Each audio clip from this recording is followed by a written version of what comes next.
I want to welcome to the program Martha Zoller from WDUN Radio in Georgia. She is a great friend of the program, and we are very lucky to have her today. She is heard statewide around Georgia and has been for many years.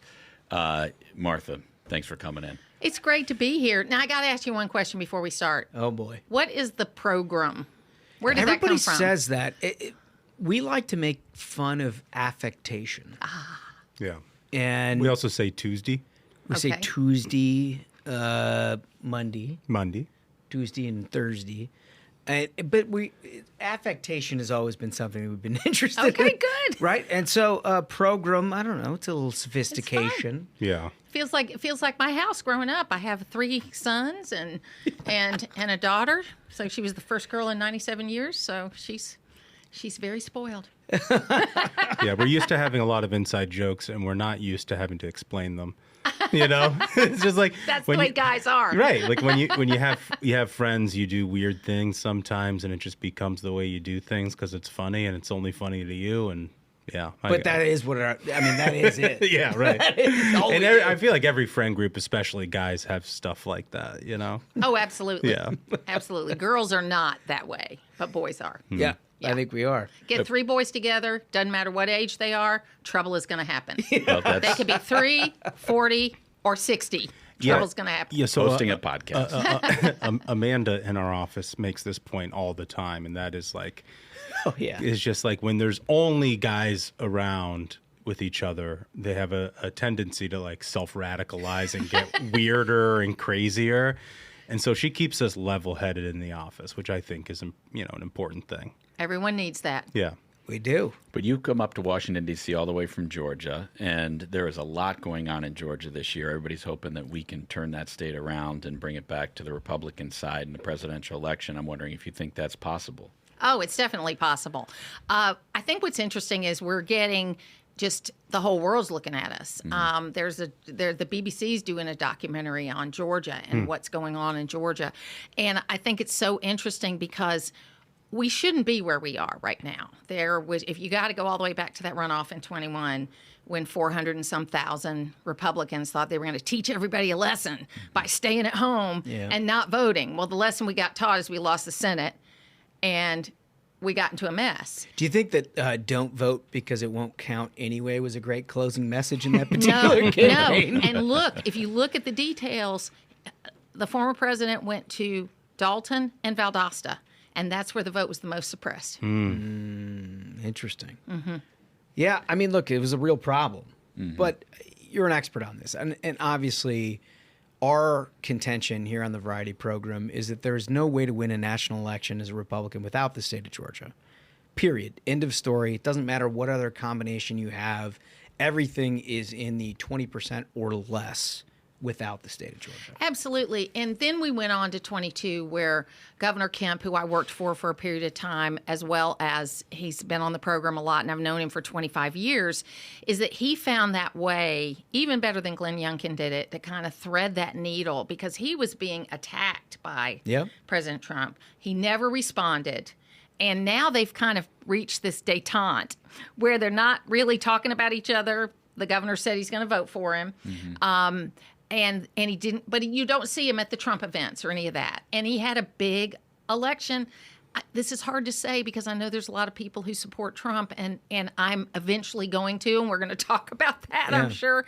But he did a lot better, Governor Kemp did, without Donald Trump's help than he did with Donald Trump's help in 2018. Mm-hmm. So did Ron DeSantis. So what are some of the things that you think the Trump campaign can do to sort of adopt what Kemp did that was so successful in Atlanta and some of the collar counties? I think you heard a lot of it with your interview with Michael Whatley, the new RNC chair. I've had him on the program too. Wasn't he great? It was a great interview. I've had him on too, and he is talking in the right way. He's talking about getting the vote out. He's talking about reaching groups of voters that we haven't reached out to. You know, it's Baker Levitt, I think y'all had on a few weeks ago, that was talking about that also. So that's where we got to do. We got to get people out to vote. Mm-hmm. It's very simple. You need to vote, you need to parent your children, and you need to have face-to-face meetings with people. Mm-hmm. And one of the things that Whatley is really pushing is this 5-minute conversation. You got to have a 5-minute conversation because, as you know, primary voters are not normal voters. Okay, they're voters. They're going to be there no matter what. The people we got to worry about are the ones that might leave it blank or not vote. Yep. And they're the people that don't go to primaries. That's right. That's incredible. I mean, look, it's insightful. It's also, look, I mean, Georgia's changed a little bit over the years.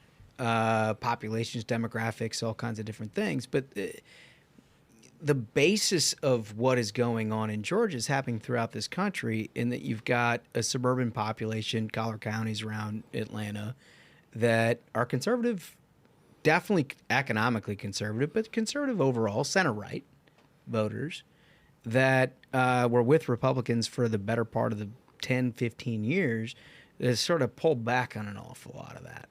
Kemp re-energized that basically because of his tenure as governor. Well, and he also is a girl dad, and he women voted for him, and Johnny Isaacson was like that too. He Johnny was Isaacson, a wonderful human being. would poll, or the actual voting would be 6, 8, 10% better than the average Republican, and it was mainly among women. Because, as he told me one time, he said, I had 3,000 1099, mostly female employees at Northside Realty, and I had to learn how to get along with women. And so he was great at all of that. And so was Brian Kemp. So is Brian Kemp. So he did a much better job. I mean, look, I call them squishy Republican women, okay? And they voted for Clinton one time, then they voted for Bush in 2004 because they were security moms, and then they voted for Obama in 2012 because they liked him through that, but he didn't win the state, but they voted more for him. This shift back and forth has been happening among these suburban women for a while, and we've got to be able to talk to them. And I underestimated the impact of abortion in the 2022 election and the abortion issue, and I think that even among pro-life women like me, they felt the Democrats did a good job of convincing them that there was something at stake there. So what's the issue there? I'm curious because in a state like Georgia with a governor, like Brian Kemp, who is an unapologetic conservative on the issue of life, is it a messaging thing? Like what is the issue with abortion as you see it? Is it a messaging thing, and who's the messenger? Is it the policy? Is it all those things in concert? I'm curious because Georgia is one of the places where I think he passed a heartbeat bill in Georgia.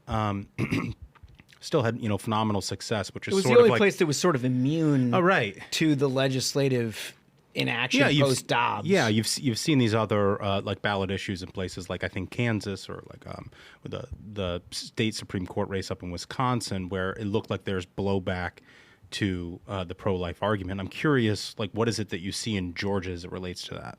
Well, the law's been tied up in the courts, and it pretty much hasn't gone into effect. So we haven't seen as much of the impact there. And basically, the legislators have said, we're going to wait until we know what we're dealing with before we do anything else. And so they have been able to keep social conservatives kind of at bay on that particular issue in that way, and finding the balance. Even in the most recent session, there were two big social conservative issues, and it was sports betting, which I could argue both ways very convincingly, and RFRA.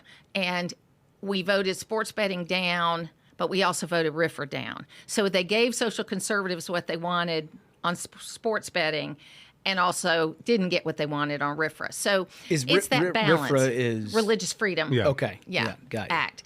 And I just think that Brian Kemp does a much better job communicating on this issue. But Nikki Haley, who talked about this the most eloquently of anybody in the primary, really laid it out from a pragmatic view. So she was a female making the case, but also was very pragmatic about it. Hey, we got one seat in the House. We don't control the Senate. We don't control the presidency. It's kind of a moot point. Here's the way we need to talk about it. And she brought something to it that I think resonated. Fascinating. Yeah. Well, look, we're unabashed Brian Kemp fans. So are we. So am I. Here on the program. And I think the thing that is quite obvious about what he was able to accomplish was get a whole bunch of constellations of conservative voters across Georgia to sort of join together and not have this sort of internecine warfare. And it seemed like it, at least in 22, sort of temporarily healed what was a massive internal fight in the Republican Party in Georgia after the 2020 election. I'm curious, like, is that healed, or are we still dealing with stuff? I think it's pretty healed, and I think it's a lot to do with Brian Kemp, because he, for 20 years, was going to every farm bureau in whatever position he held, whether he was a state senator and then he was out of office for a while. He ran for ag commissioner and lost. He then ran for secretary of state and won, and then ran for governor. But you can go into any farm bureau office or any chamber office, and there is some iteration of a Brian Kemp business card on that receptionist bulletin board. And he drove around in this car that everybody knew. And he just is this guy that does the work. I mean, he is a hard-working guy. And if you look at his appointments, one of the reasons why he did so well, he didn't just pay back Republicans that worked for him in his appointments. His appointments come from all across. And that's also a fixture of growing up in Athens. When you grow up in Athens, which is the blue dot in the big red sea, you learn how to get along with everybody. Yeah. Oh, that's fascinating. Well, Brian Kemp's not the only fixture in the state of Georgia. Martha Zoller is also a fixture in the state of Georgia. You've been on the radio for a very long time, and Georgia's lucky for that. You'd still do 2 hours of radio a day and an hour-long podcast, and I'm just wondering, you've seen a lot of changes in the media over the years and on TV and local media. What do you think? Do you think that radio, as we all sort of grew up listening to Limbaugh, we grew up listening to Hannity, grew up listening to Martha Zoller, do you think radio will continue? Will it be around 10 years from now, 20 years from now, in the way it has been in the past? Well, it's obviously going to change. My company just celebrated 75 years in business, and he has stayed committed. The Jacobs family, now in its 4th generation running the company, they have stayed in 24-hour news. We have 24-hour news. We don't let Atlanta gobble us up. We do our own news, and we have staffing in the newsroom 24/7. That took a commitment by the Jacobs family to do that. They started an online newspaper in 1999 when nobody knew what a digital ad was. I mean, it was like, how do you make money off of an online newspaper? Well, now we make money off of it, but it's because they stuck with it. And if it weren't a family-owned company, they couldn't have made those decisions. Right. So Jay is a visionary. His dad was a visionary. So will radio stay the same? It won't stay the same because it's changed. But apps on iPhones has helped radio. Everybody's been talking about the demise of radio for 30 years. Yep. And you're still going to want to know how your high school football team does. You're still going to want to know if your school's closed that day. You're still going to want to know certain things that you can only hear on a radio newscast when you're in the car with the kids. Right. I mean, sometimes at the top of the hour, you got to flip away from the Ruthless podcast and then see what the news is. Well, it's a damn and then shame, come back. Martha. It's a damn shame. But understand, like events, they do require some attention. That's right.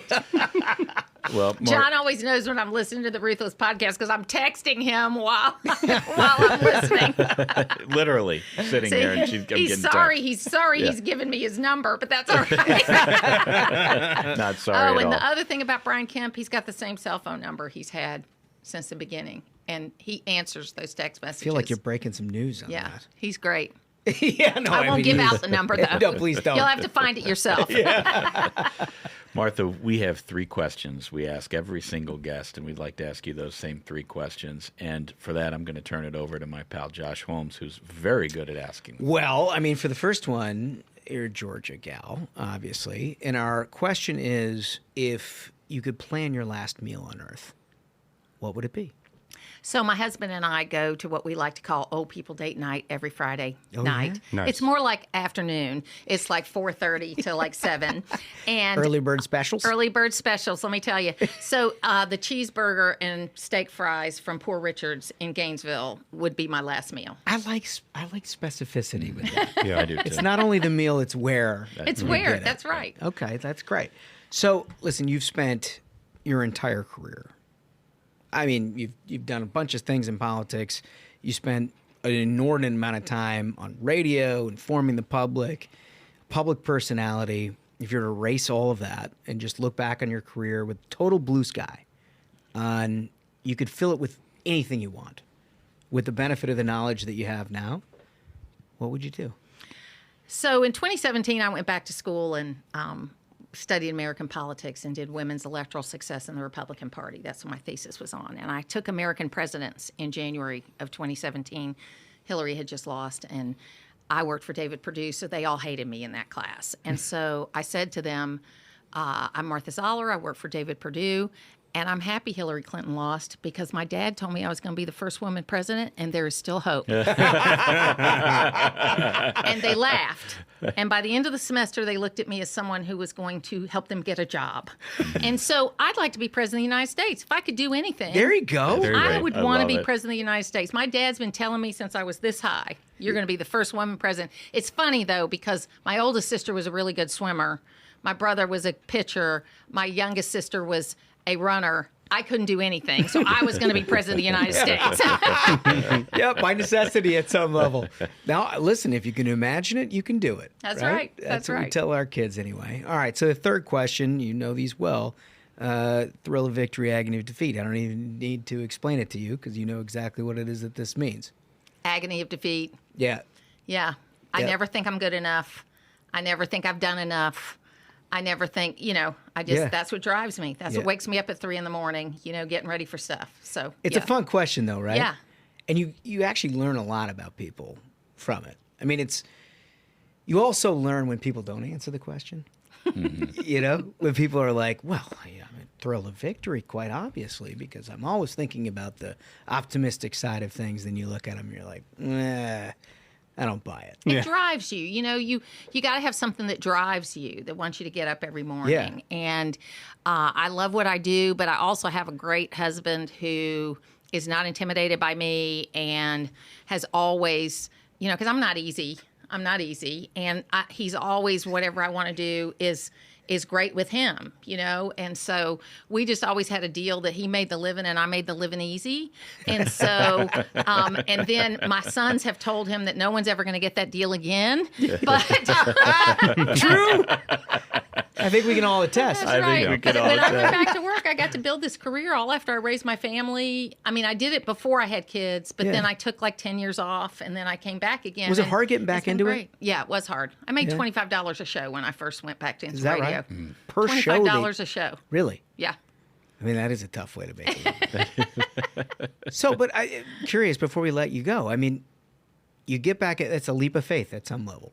You're like, I've been out of the game for a while. I think I can still do this. You jump back in. Children grown up.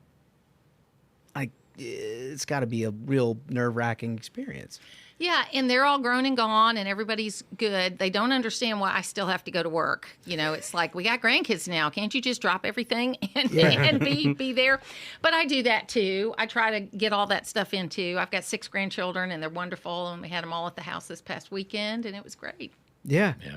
No, I mean, listen, just being committed to and giving you purpose. And we can tell by listening to your show and the amount of time that you spend talking to people and trying to figure out what's going on. It's unmistakable. And it's something that's sorely lacking in public information, not just conservative media. Our ideas are better. Yeah. I am not afraid to have people on that disagree with me because our ideas are better. Yeah. And if you give people a chance to talk about it, and just because you talk to a liberal doesn't make you a liberal, okay? But you need to talk to them because that's how you win them over. Yeah. That's how you get to them. So, yeah. That's a lost art today. Lost art today, but we're glad you're doing what you're doing. Yeah, and we're glad you came here to spend you. some time with us at the Ruthless Podcast. Martha Zoller, thank you so much. Thank you. I'll be listening. Take care.